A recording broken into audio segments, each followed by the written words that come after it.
Bubur kacang hijau sudah tak asing lagi di lidah kita, lantaran sudah menjadi kuliner khas bagi masyarakat Indonesia.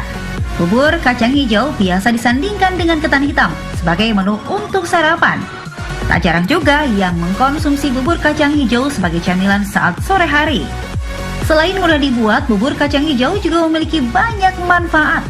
Salah satu mitosnya, mengkonsumsi bubur kacang hijau dapat mengurangi risiko kanker. Benarkah?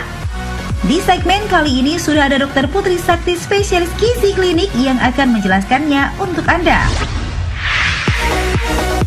Kulit sehat dan bersinar tentu membuat rasa percaya diri menjadi meningkat, terlebih bagi seorang wanita. Selain melakukan perawatan dengan pergi ke salon kecantikan, Anda juga bisa mengkonsumsi bubur kacang hijau. Karena mitosnya mengkonsumsi bubur kacang hijau membantu menyehatkan kulit. Itu fakta atau mitos? Itu adalah fakta. Nah, kalau kita mengonsumsi kacang hijau, kita kan akan dapat nih beberapa vitamin dan mineral. Salah satunya seng dan juga vitamin A dan protein. Apa fungsinya? Protein dan seng ini ternyata penting banget loh, bisa ngebantu menjaga elastisitas dari kulit kita, menjaga peremajaan kulit kita, kemudian juga menjaga radikal bebas.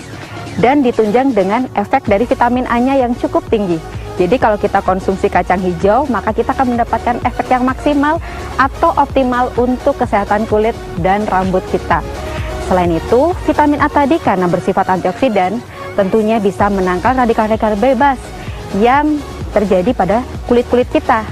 Efek bagusnya adalah menunda terjadinya penuaan dini. Agar bayi lahir dengan sehat, tentu asupan makanan yang dikonsumsi harus dijaga ya moms. Nah, salah satu makanan yang dianjurkan adalah mengkonsumsi bubur kacang hijau. Karena mitosnya bubur kacang hijau baik dikonsumsi oleh ibu hamil. Benarkah? Yuk tanya sama Dr. Putri, itu fakta atau mitos? Itu adalah fakta.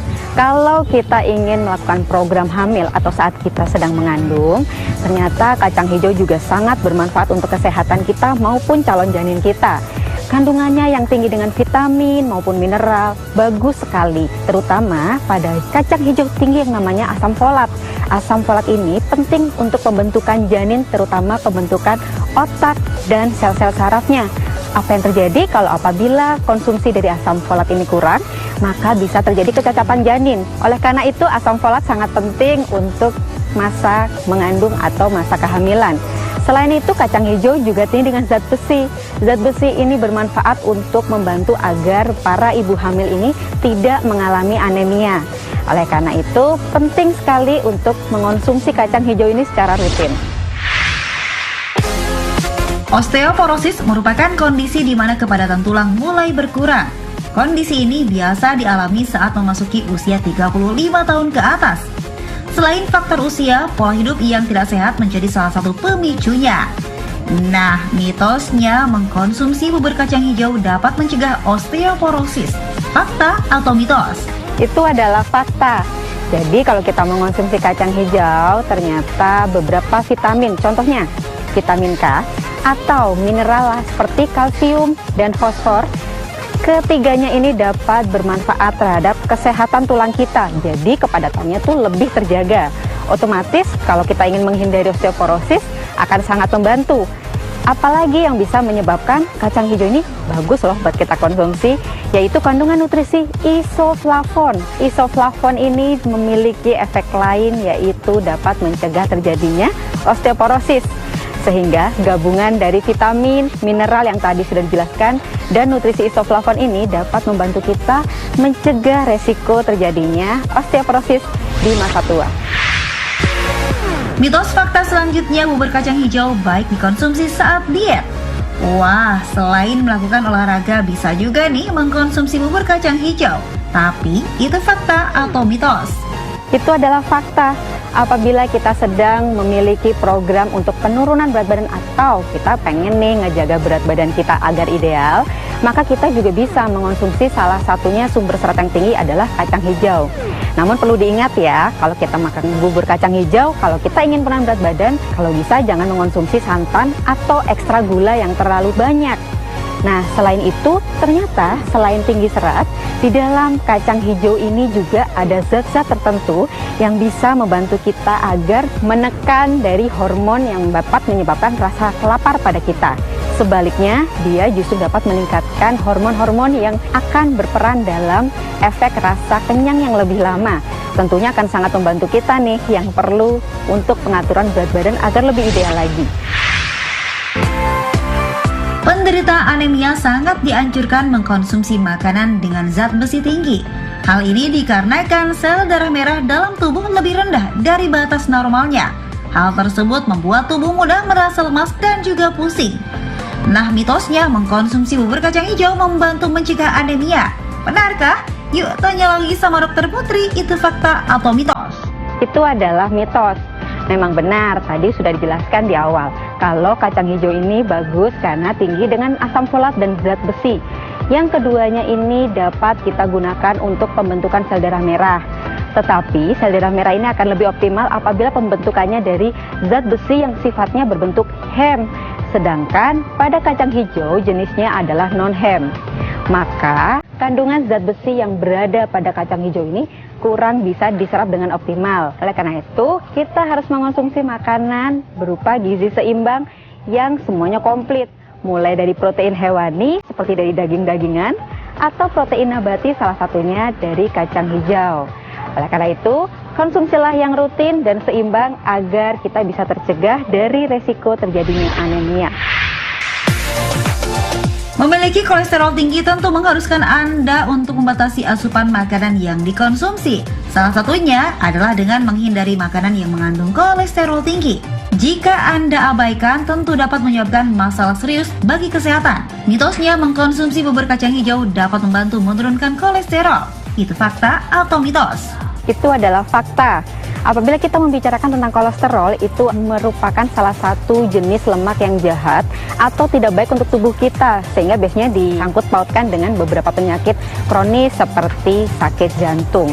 Nah, apabila kita mengonsumsi kacang hijau secara rutin, terutama apabila buburnya itu tanpa santan dan gula, maka kita bisa mendapatkan efek, salah satunya adalah menurunkan kadar LDL atau kolesterol LDL. Kolesterol LDL ini apabila tubuh kita banyak mengalami radikal bebas, maka dapat menyebabkan teroksidasi atau jadi perubahan. Perubahan itu nanti akan berbahaya mengendap di pembuluh darah kita. Kalau pengendapan itu makin lama, otomatis akan terjadi gangguan pada sistem kerja jantung kita. Efek lain dari kacang hijau terhadap kesehatan jantung kita atau menurunkan kolesterol adalah berhubungan dengan tingginya serat di dalam kacang hijau. Jadi apabila kita mengonsumsi kacang hijau tersebut, ternyata serat-serat yang ada bersifat resisten atau sulit untuk diserap. Dia salah satunya membantu untuk menghambat penyerapan dari kolesterol. Jadi kadarnya di dalam darah juga lebih rendah. Maka semua tersebut menyatakan bahwa kacang hijau ini bersifat baik untuk penurunan kolesterol. Jantung merupakan salah satu organ penting dalam tubuh. Jika jantung tak sehat, aktivitas pun akan terganggu. Oleh karena itu, penting untuk melakukan olahraga agar jantung tetap sehat. Selain itu, Anda juga bisa mengkonsumsi bubur kacang hijau, karena mitosnya mengkonsumsi bubur kacang hijau dapat menyehatkan jantung. Itu fakta atau mitos? Itu adalah fakta. Wah, bagus banget kacang hijau ini kalau kita ngomongin kesehatan jantung. Efeknya ada beberapa hal, bisa bagus terhadap tekanan darah tinggi, bisa menekan. Nah, dengan kita menekan terjadinya darah tinggi, kemudian kemungkinan terjadinya kencing manis, dan efek dari antioksidannya, ternyata memang benar kacang hijau ini bagus sekali untuk menjaga kesehatan jantung kita. Akan tetapi perlu diingat ya, porsinya kalau bisa secukupnya aja. Dan kalau kita mau mengonsumsi yang sehat, kalau bisa tanpa santan. Atau kalau kita pengen santan, boleh kita kasih yang bentuknya encer. Selain itu apalagi? Gulanya, kalau bisa gulanya secukupnya aja. Atau bisa juga sebagai alternatif bisa kita berikan sweetener. Mitos fakta yang terakhir, mengkonsumsi bubur kacang hijau dapat mengurangi risiko kanker. Benarkah? Dokter Putri, itu fakta atau mitos ya? Itu adalah fakta. Jadi kalau kita mengonsumsi kacang hijau, maka ada kandungan-kandungan baik vitamin atau mineral yang baik untuk pencegahan terhadap kanker. Nah, selain itu, ternyata dari kacang hijau kita juga bisa mendapatkan namanya antioksidan yang bisa untuk membantu agar radikal-radikal bebas yang dari tubuh kita atau zat-zat asing yang bisa memicu terjadinya kerusakan DNA atau gen kita itu akan terjadi sehingga menyebabkan terpicunya kanker. Maka apabila kita mengonsumsi kacang hijau, ternyata kandungan vitamin maupun mineralnya disertai adanya antioksidan dapat mencegah kanker dengan cara menurunkan terjadinya radikal bebas. Selain itu, pada kacang hijau ternyata juga ada zat lain yang lebih penting. Klorofil atau zat warna hijau daun ini ternyata juga bermanfaat loh buat mengurangi resiko terjadinya kanker. Jadi, kalau kita rutin mengonsumsi kacang hijau, salah satu manfaatnya tentu saja benar dapat menurunkan resiko terjadinya berbagai kanker. Pemirsa, agar mendapat manfaat bagi kesehatan setelah mengkonsumsi bubur kacang hijau, jangan sampai Anda salah mengolahnya. Yuk simak tipsnya berikut ini. Beberapa tips yang bisa kita lakukan saat kita mau mengolah bubur kacang hijau apa saja. Pertama, tentunya saat kita pilih kacang hijau yang masih mengkilat kulitnya dan tidak kopong atau keriput sehingga kita tahu kualitasnya masih baik. Kedua, kita mempersiapkannya harus kita cuci dengan bersih, apalagi kondisinya pandemi seperti ini. Nah, oleh karena itu pencucian itu sangat penting kita lakukan pada kacang hijau. Kemudian setelah kita cuci, kita perlu merendamnya paling tidak 2-3 jam karena agar bisa memudahkan kita ketika nanti memprosesnya, waktunya akan lebih singkat. Setelah kita rendam, kemudian kita bisa mulai mengolahnya yang sehat dan juga bagus untuk kesehatan kita.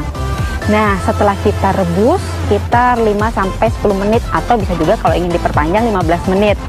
Setelah itu kita biarkan di dalam air panas tersebut sampai sekitar 30-60 menit. Saat kita mau mengonsumsinya, kalau kita ingin sehat, boleh ditambahkan gula, namun ingat, jangan terlalu berlebihan agar efeknya bisa tetap optimal. Atau kita bisa memberikan sweetener, atau kalau ingin yang gurih, kita bisa memberikan santan. Namun apabila kita ingin menjaga kesehatan jantung, maka kita sebaiknya mengurangi kadarnya atau jenisnya kita ubah versi santan yang encer. Tetapi pada beberapa kondisi khusus seperti orang-orang dengan gangguan fungsi ginjal, maka konsumsi dari kacang hijau ini perlu dibatasi karena kandungannya yang tinggi dengan kalium dan protein yang tinggi perlu untuk diperhatikan pada orang-orang yang fungsi ginjalnya mengalami penurunan. Selain itu, pada orang-orang yang memiliki riwayat kencing manis tentunya harus diperhatikan lagi untuk konsumsi kacang hijau ini sebaiknya tidak dikonsumsi dalam rasa yang terlalu manis.